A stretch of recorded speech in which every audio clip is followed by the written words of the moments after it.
तो ये कहानी शुरू होती है अफ्रीका के एक कलरफुल जंगल से, जहाँ पे हम रात के समय पे सारे जानवर को सोते हुए देखते हैं और वहीं पे एक तेज रोशनी उन सभी जानवरों के पास से गुजरती हुई दिखाई देती है। और इसी के साथ ये सीन यहीं पर कट हो जाता है। सुबह होने पर हम एक बंदर को देखते हैं जो बहुत सारे केले तोड़कर ले जा रहा था और वो जाकर जंगल में रहने वाले हर एक जानवर को वही केला देता है, लेकिन सबको बांटने के चक्कर में आखिर में उसके पास खुद ही खाने के लिए एक भी केला नहीं बचता। इसलिए वो बहुत ज्यादा गुस्सा हो जाता और वो बोलने लगता है कि उसके पास तो एक भी केला नहीं बचा। लेकिन तभी वो अपनी आवाज सुनकर बहुत ज्यादा शॉक में था, क्योंकि उसे यकीन नहीं होता कि वो बोल कैसे रहा है। और इसीलिए वो अपने एक दोस्त एलिफेंट के पास जाकर वो उसे बताता है कि वो बोलने लगा है और वो उस एलिफेंट से भी पूछता है कि क्या वो भी बोल सकता है। इस पर वो एलिफेंट भी बोलने लगता है। उन दोनों को कुछ समझ नहीं आता कि आखिर वो लोग बोल कैसे पा रहे हैं। तभी झाड़ियों में से एलिफेंट को एक आवाज सुनाई देती है और वो दोनों झाड़ियों के पास जाते हैं। वो एलिफेंट झाड़ी के पीछे छुपी हुई उस चीज को बाहर निकलने को कहता है, लेकिन जो भी उस झाड़ी के पीछे छुपा हुआ था वो उन दोनों के सामने आना नहीं चाहता था। इसी कारण वो उन्हें वहाँ से जाने को कहता है, लेकिन उसके कहने पर उन झाड़ियों में से एक नीला कलर का एलियन बाहर निकलता है। वो एलिफेंट उससे पूछता है कि आखिर वो कौन है और यहाँ पर क्या कर रहा है। वो एलियन अपना नाम उसे फिनिप बताता है और वो कहता है कि वो दूसरी दुनिया से आया है जो आसमान की तरफ मौजूद है और फिलहाल वो एक मिशन पर है। एलिफेंट और वो मंकी दोनों उससे उसके मिशन के बारे में पूछते हैं, लेकिन फिनिप उन दोनों को कुछ भी बताता नहीं है। इसके बाद वो उन दोनों को बताता है कि उसे वापस अपनी दुनिया में जाना है, जिसके लिए वो बहुत ज्यादा परेशान है। तभी वो एलिफेंट अपनी सूंड में उसे उठाकर आसमान की तरफ जोर से फेंक देता है ताकि वो उसे अपनी दुनिया में वापस भेज सके, लेकिन ऐसा होता नहीं और एक बार फिर से वो उन्हीं के बीच में आकर नीचे गिर जाता है। ये देखकर वो एलिफेंट उसे एक बार फिर से आसमान की तरफ फेंकता है और उसी दौरान मंकी और एलिफेंट नोटिस करते हैं कि वो दोनों अब बोल नहीं पा रहे थे। तभी वो एलियन एक बार फिर से उन दोनों के बीच आकर गिरता है। इसके बाद हम फिनिप के हाथ में एक चमकता हुआ गैजेट देखते हैं। वो बताता है कि वो दोनों इसी की मदद से बोल पा रहे थे। ये बात सुनने के बाद वो मंकी उसके हाथ से वो गैजेट छीनता और पूरे जंगल में हर एक जानवर के पास जाता है ताकि वो उन लोगों की आवाज सुन सके। वो सभी लोगों की आवाज सुनने के बाद बहुत ज्यादा खुश था और एक बार फिर से उसके पास आता है, लेकिन अब वहाँ पर बहुत से जानवर इकट्ठा हो चुके थे, जहाँ पे फिनिप सभी को बताता है कि उसे किसी भी हालत में वापस जाना होगा और इसके बाद वो वहाँ से अकेला ही जाने के लिए डिसाइड करता है। लेकिन मंकी और एलिफेंट भी अपने साथियों के साथ उसके साथ जाना चाहते थे। इसी कारण वो फैसला करते हैं कि वो भी उसे छोड़ने के लिए उसके साथ आगे बढ़ेंगे, लेकिन फिनिप उन्हें मना करके वहाँ से अकेला चला जाता है। पर मंकी और एलिफेंट के सारे साथी अभी भी उसका पीछा कर रहे थे और ये बात जब फिनिप को पता चलती है तो वो उन सभी पर बहुत गुस्सा हो जाता है, क्योंकि वो चाहता था कि वो अकेला ही आगे बढ़े। वो एलिफेंट और मंकी उससे उसके मिशन के बारे में पूछते हैं, जिस पर फिनिप सभी को बताता है कि उसे पृथ्वी को जीतने के लिए यहाँ भेजा गया था, लेकिन उसकी शिप अब खराब हो चुकी है और अब वो वापस घर नहीं जा सकता और उसने अभी तक पृथ्वी भी नहीं जीती। ये बात सुनकर वहाँ मौजूद सारे जानवर उसे मोटिवेट करने लगते हैं और उसे कहते हैं कि तुम अभी भी पृथ्वी जीत सकते हो। और इसके बाद वो सभी लोग इस तरह का दिखावा करने लगते हैं कि उस एलियन ने उन सभी लोगों को हराकर पृथ्वी को जीत लिया है। इस बात से फिनिप बहुत ज्यादा खुश होता है और मंकी और एलिफेंट के सारे साथियों को अपना दोस्त बना लेता है, क्योंकि वो बहुत ही ज्यादा अच्छे थे। उन्होंने उसकी पृथ्वी को जीतने में मदद जो की थी। और वहीं थोड़ी देर बाद ही उस एलियन के अंदर से एक अजीब सी रोशनी चमकने लगती है। दरअसल ये उसका अलार्म था जो उसकी दुनिया के लोग अपने साथ हमेशा कैरी किया करते थे और उसने भी उसे अपने पास रखा था ताकि जब वो प्लेनेट को जीत ले तो वो अलार्म ऑन हो जाए, जिससे उसकी दुनिया के लोगों को भी पता चल सके। इसके बाद सारे लोग डिसाइड करते हैं कि वो फिनिप की उस स्पेसशिप को ढूंढ लेंगे जो खराब हो चुकी है और सभी लोग उस स्पेसशिप को ढूंढने के लिए आगे बढ़ जाते हैं। फिनिप के साथ उसके नए दोस्त भी मौजूद थे, इसीलिए अब वो बहुत ज्यादा खुश था। उसी जंगल में हम एक बर्ड के अंडे को देखते हैं जो अपने ही घोंसले से उछल कूद कर रहा था और इसके बाद सारे लोग स्पेसशिप को ढूंढने के लिए आगे बढ़ जाते हैं। आगे बढ़ते हुए वो लोग रेगिस्तान की तरफ आ जाते हैं, जहाँ पर उन्हें एक भैंसों का झुंड नजर आता है और वहाँ पर उस एलियन के पास रखे उस गैजेट के कारण वो भैंसे भी बोलने और गाने लगती है। ये देखकर उन भैंसों के झुंड का लीडर एलियन और उसके साथियों को एक गाने का चैलेंज देता है, जिस पर एलियन उन सभी भैंसों को हरा देता है। जिसके बाद वो लोग वहाँ से आगे बढ़ते हैं। रास्ते में हम वही बर्ड का अंडा देख पाते हैं जो लुढ़कते हुए इन्हीं लोगों का पीछा करते हुए आगे बढ़ रहा था। तभी वो एलिफेंट के पैरों के नीचे आ जाता है, जिससे एक छोटा सा शुतुरमुर्ग बाहर निकलता है और वो पैदा होते ही उड़ने की कोशिश करने लगा था, लेकिन वो उड़ नहीं पाता और आकर सीधा जमीन पर गिरता है। लेकिन तभी उस छोटे से शुतुरमुर्ग की माँ वहाँ पर आ जाती है जो अपनी बेटी को वहाँ से ले जाती है और वहीं पे वो शुतुरमुर्ग की माँ अपने बेटे को जोर से गले लगाती है। ये देखकर वो एलियन बहुत ज्यादा हैरान था। इसके बाद हम सभी को देखते हैं जो एलियन के स्पेसशिप की तरफ आगे बढ़ रहे थे और उन सभी में एक छोटा पोर्क्यूपाइन था जो उन लोगों से बिछड़ जाता है, क्योंकि वो बहुत ही छोटा था और वो झाड़ियों में अच्छे से चल नहीं पाता। वहीं आगे बढ़ते हुए फिनिप मंकी से पूछता है कि आखिर उस शुतुरमुर्ग ने अपने बेटे को गले क्यों लगाया। तो मंकी उसे बताता है कि जो भी जिससे प्यार करता है वो इसी तरह एक दूसरे को गले लगाया करते हैं और पृथ्वी पर तो ऐसा ही होता है। इस बात से वो एलियन बहुत ही ज्यादा प्रभावित होता है। मंकी उसे बताता है कि प्यार की परिभाषा गले लगाकर सभी को दी जा सकती है। इसके बाद थकान के कारण मंकी को बहुत ज्यादा भूख लगने लगी थी, लेकिन वो एलियन उनसे कहता है कि हमें चलते रहना चाहिए ताकि हम वो स्पेसशिप के पास जल्द से जल्द पहुंच जाए। तभी वहाँ पर हम उन्हीं भैंसों का झुंड को बड़ी तेजी से उनकी तरफ आगे बढ़ते हुए देखते हैं, जिसे देखकर मंकी और उसके सारे साथी बहुत ज्यादा डर जाते हैं। मंकी फिनिप से कहता है कि हमें जल्द से जल्द यहाँ से भाग जाना चाहिए, नहीं तो भैंसों का झुंड उन्हें खत्म कर सकता है। लेकिन वो उन सभी को डरने से मना करता है और कहता है कि जब तक वो उनके साथ है वो भैंसे उनका कुछ भी नहीं बिगाड़ सकते। तभी उन भैंसों का लीडर उन लोगों के पास आता और उनका लीडर फिनिप को धन्यवाद कहता है, क्योंकि उसी के कारण अब वो बोल पा रहे थे। और उसके बाद फिनिप और मंकी एक बार फिर से अपने साथियों के साथ आगे बढ़ जाते हैं। इसके बाद हम उस पोर्क्यूपाइन को देखते हैं जो किसी तरह से उन झाड़ियों में से होते हुए उसी जगह पर पहुंच चुका था जहां पर फिनिप की वो खराब स्पेसशिप पड़ी हुई थी।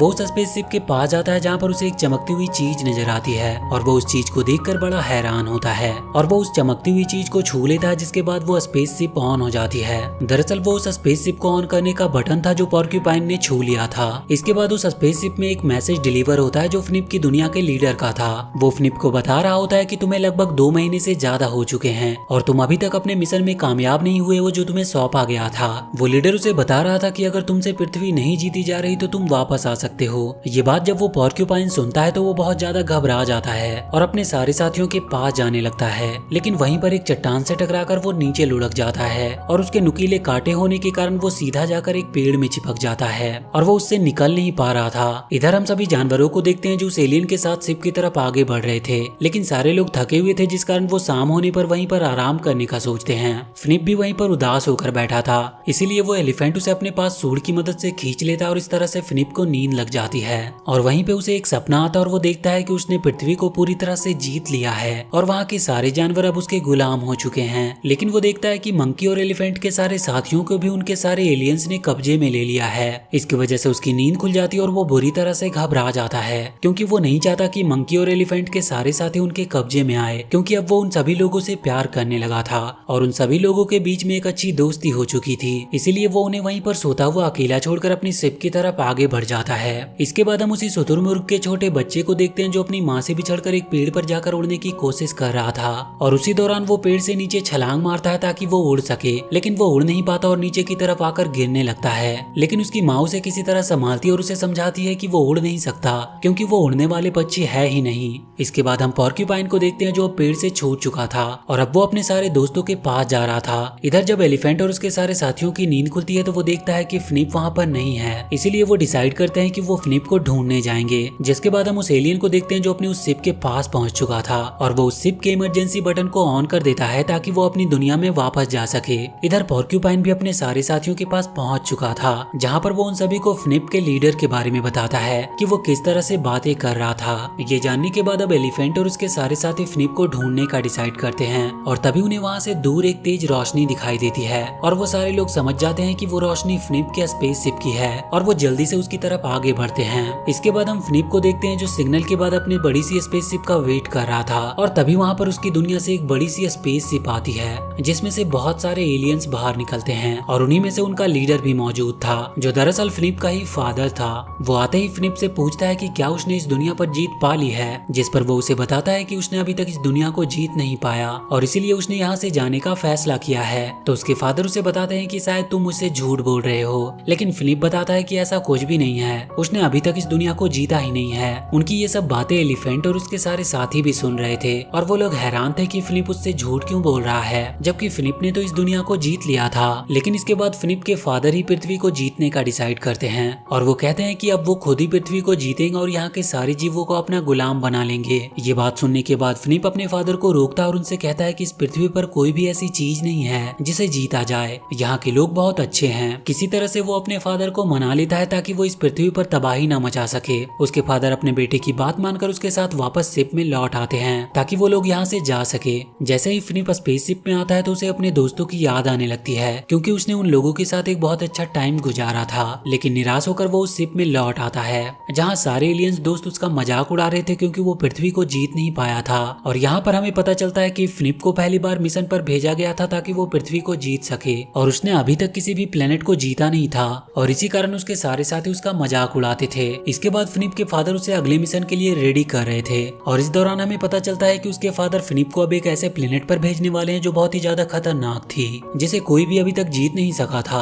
दरअसल उसके फादर फिनिप को सजा के तौर पर उस प्लेनेट पर भेजना चाहते थे, लेकिन इस कारण फिनिप उनसे बहुत ज्यादा गुस्सा हो जाता है। लेकिन तभी वहाँ पर हम एलिफेंट और उसके सारे साथियों को देखते हैं जो फिनिप को रोकने और उसकी मदद करने के लिए वहाँ पर आ चुके थे। वो उसके फादर को बताते हैं कि तुम फिनिप को यहाँ से ले नहीं जा सकते, क्योंकि वो चाहते हैं कि फिनिप अब इसी जगह पे रहे। फिनिप भी अपने साथियों को वहाँ पर देखकर बहुत खुश था और अब वो भी उन्हीं की बोली बोलने लगा था। और वो कहता है कि उसने इस पृथ्वी को जीता है और वो इसी पृथ्वी पर रहना चाहता है, और वो चाहता है कि उन सारे पृथ्वीवासियों को छोड़ दिया जाए, उन्हें गुलाम ना बनाया जाए, क्योंकि फिनिप ने ही उस पृथ्वी को जीता है। उसके फादर एलिफेंट और उसके दोस्तों को वहाँ पर देखकर बहुत ज्यादा गुस्सा होते हैं और वो कहते हैं कि अब वो पृथ्वी को पूरी तरह से नष्ट करके और इसे जीतकर यहाँ से जाएंगे। इसके बाद वो अपने पास रखी हुई एक गन निकालते हैं और उन लोगों के ऊपर शूट कर देते हैं, लेकिन किसी तरह से एलिफेंट उस गन को डिस्ट्रॉय कर देता है, जिस कारण उस शिप में बहुत बड़ा ब्लास्ट होता है, जिसकी वजह से वो एलिफेंट नीचे की तरफ गिरने लगता है। लेकिन किसी तरह वो अपनी सूंड की मदद से धीरे धीरे करके अपने आप को नीचे उतार लेता है। उसी दौरान फिनिप का वो अलार्म भी नीचे गिर जाता है, जो आकर सीधा शुतुरमुर्ग के उसी बच्चे के पास गिरता है, जिसे देखकर शुतुरमुर्ग का बच्चा बड़ा हैरान था। इसके बाद हमें फिनिप के फादर को दिखाया जाता है जो इस पृथ्वी पर कब्जा करने के लिए अपने गैजेट बाहर निकालते हैं, लेकिन तभी मंकी किसी तरह से फिनिप के फादर के हाथ से वो गैजेट लेकर वहाँ से भाग जाता है, पर उसके फादर भी उसका पीछा करते हैं। इधर फिनिप भी अब उस स्पेसशिप में अकेला था, जिस कारण वो एलियन उसे पकड़कर ले जाने लगते हैं, लेकिन तभी वहाँ पर एलिफेंट के कुछ साथी आ जाते हैं जो किसी तरह से उसे वहाँ से बचाते हैं। इसके बाद वो मंकी और फिनिप के फादर के बीच में एक जोरदार फाइट होती है और वो दोनों धरती की तरफ नीचे आकर गिरने लगते हैं। लेकिन वहीं पर हम उस एलिफेंट को देखते हैं जो शुतुरमुर्ग के पास पहुंच चुका था, जहां वो उस गैजेट को देखकर समझ जाता है कि ये गैजेट फिनिप की है। तभी वहां पर मंकी और फिनिप के फादर लड़ते हुए आते हैं, जहां मंकी एलिफेंट को बताता है कि उन्हें वो गैजेट लेकर तुरंत ही फिनिप के पास जाना होगा ताकि वो इस पृथ्वी का असली मालिक बन सके। इसके बाद हम शुतुरमुर्ग के उसी बच्चे को देखते हैं जो उड़कर उस गैजेट को लेकर स्पेसशिप की तरफ आगे बढ़ रहा था। जैसे ही वो उस स्पेसशिप के पास पहुंचता है वो आसमान से नीचे गिरने लगता है, लेकिन एलिफेंट अपनी सूंड से उसे वापस से स्पेसशिप में पहुंचा देता है। इधर मंकी और फिनिप के फादर जब लड़ाई कर रहे होते हैं तब मंकी उनकी कैद में आ जाता है। तभी वहाँ पर भैंसों का वही झुंड आता है जो फिनिप के फादर के ऊपर होते हुए वहाँ से आगे बढ़ जाता है। इधर स्पेसशिप में हम फिनिप को देखते हैं जिसे अपना गैजेट मिल चुका था और वो उस गैजेट को ऑन करने के लिए मशीन के पास जाता है। तभी वहाँ पर उसके फादर आ जाते हैं जो अभी पृथ्वी से सीधा उड़कर स्पेसशिप में पहुंचे थे और वो फिनिप से पहले ही अपने गैजेट को ऑन कर देते हैं और इस तरह से फिनिप के फादर ही पृथ्वी को जीत लेते हैं। ये देखकर फिनिप बहुत ज्यादा उदास होता है, जिसके बाद वो अपने फादर को बताता है कि वो इस पृथ्वी को जीत सकते हैं, लेकिन यहाँ के लोगों को वो बिल्कुल नहीं जीत सकते। वो बताता है कि यहाँ के लोगों को जीतने के लिए उनके पास एक खास चीज होनी जरूरी है जो उनके पास नहीं है। ऐसा कहकर वो अपने फादर को गले लगा लेता है। तभी हम देखते हैं कि उसके फादर और फिनिप दोनों का कलर पूरी तरह से चेंज हो चुका है और अब वो दोनों पीले हो चुके हैं और यहाँ पर हमें पता चलता है कि वो अब सारी बुराइयों को छोड़कर आजाद हो चुके थे और अब उनके अंदर कोई भी बुराई नहीं बची थी। इसके बाद फिनिप के फादर अपने बेटे को गले लगाकर इमोशनल हो जाते हैं क्योंकि उन्होंने दुनिया को जीतने के लिए अपने बेटे को खो दिया था। इसके बाद फिनिप और उसके फादर वहाँ मौजूद सारे एलियन को भी उसी तरह पीला कर देते हैं ताकि उनके अंदर से भी सारी बुराइयां दूर हो जाए। इसके बाद सारे एलियन अब पृथ्वी पर लौट आते हैं, जहाँ पर हम देखते हैं कि सारे एलियन पूरी तरह से पीले हैं और हम एलिफेंट और उसके दोस्तों को देखते हैं जो फिनिप को देखकर बहुत ज्यादा खुश थे। इसके बाद फिनिप अपने पास रखे हुए उस गैजेट को आसमान की तरफ फेंकता है, जहाँ वो चमकता हुआ आसमान में फिनिप के सारे दोस्तों की तस्वीर बनाता है, जिसमें एलिफेंट और उसके सारे साथी भी थे। वहाँ मौजूद सभी जानवर ये देखकर बहुत ज्यादा खुश हुए और इसी के साथ ये मूवी यहीं पर खत्म हो जाती है। तो वीडियो अगर अच्छी लगी हो तो please do like and share this video and please subscribe to my channel and press that bell icon.